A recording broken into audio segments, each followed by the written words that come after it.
Pedro, a origem e o chamado. Pedro, nascido em Betsaida, era pescador no Mar da Galileia. Ele trabalhava com seu irmão André, que foi o primeiro a encontrar Jesus e apresentá-lo a Pedro. Ao ver Pedro, Jesus o chamou e disse: "Você é Simão, filho de João. Será chamado Cefas, que significa Pedro, ou rocha em aramaico." Pedro foi um dos primeiros discípulos de Jesus. Ele era conhecido por seu temperamento impulsivo e por sua profunda fé. Em um dos primeiros encontros com Jesus, após uma noite infrutífera de pesca, Jesus ordenou que Pedro lançasse as redes novamente. Pedro obedeceu, capturou uma grande quantidade de peixes, percebendo então que Jesus era alguém extraordinário. Pedro se destacou rapidamente entre os discípulos. Ele foi parte do círculo íntimo de Jesus junto com Tiago e João e testemunhou eventos-chave como a transfiguração, onde viu Jesus em glória ao lado de Moisés e Elias. Um dos momentos mais importantes da vida de Pedro foi sua confissão de fé em Cesareia de Filipe. Quando Jesus perguntou aos discípulos quem eles achavam que ele era, Pedro respondeu: "Tu és o Cristo, o Filho do Deus vivo." Jesus o elogiou por sua fé e declarou: "Tu és Pedro, e sobre esta pedra edificarei a minha igreja." Em outra ocasião, durante uma tempestade no mar, Pedro demonstrou sua fé ao pedir para andar sobre a água até Jesus. Embora tenha começado a afundar quando ficou com medo, Jesus o resgatou, mostrando tanto a coragem de Pedro quanto a necessidade de manter os olhos em Cristo.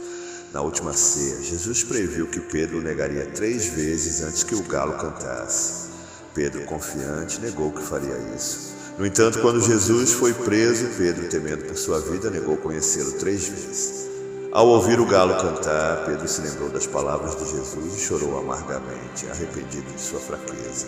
Após a ressurreição de Jesus, Pedro teve uma reunião especial com ele. Em uma das aparições, Jesus perguntou a Pedro 3 vezes se ele o amava, restaurando-o e confirmando sua missão de apacentar as minhas ovelhas.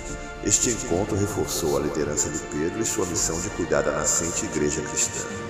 Após a ascensão de Jesus, Pedro emergiu como líder dos apóstolos. No Pentecostes, ele pregou com ousadia, resultando na conversão de cerca de 3.000 pessoas. Pedro realizou milagres, como curar um coxo no templo e ressuscitar Tabita, Dorcas. Ele também enfrentou a oposição das autoridades judaicas, mas continuou a pregar com coragem. Pedro teve uma visão em Jope, onde viu um lençol descendo do céu com diversos animais. Deus lhe disse para não considerar impuro o que ele purificou. Esta visão preparou Pedro para receber Cornélio, um centurião romano, em sua casa, simbolizando a inclusão dos gentios na igreja. Pedro teve conflitos com outros líderes sobre a observância da lei judaica pelos gentios. No Concílio de Jerusalém, ele defendeu a ideia de que a salvação é pela graça de Deus e não pela observância da lei, ajudando a resolver um grande debate na igreja primitiva.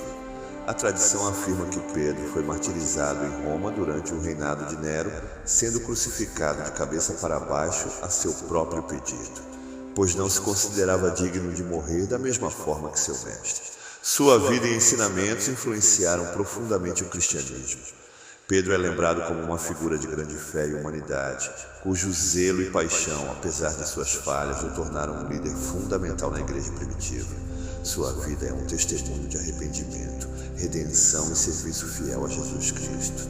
Se você gostou do vídeo, se inscreva para receber mais e coloque nos comentários sugestão de próximas histórias.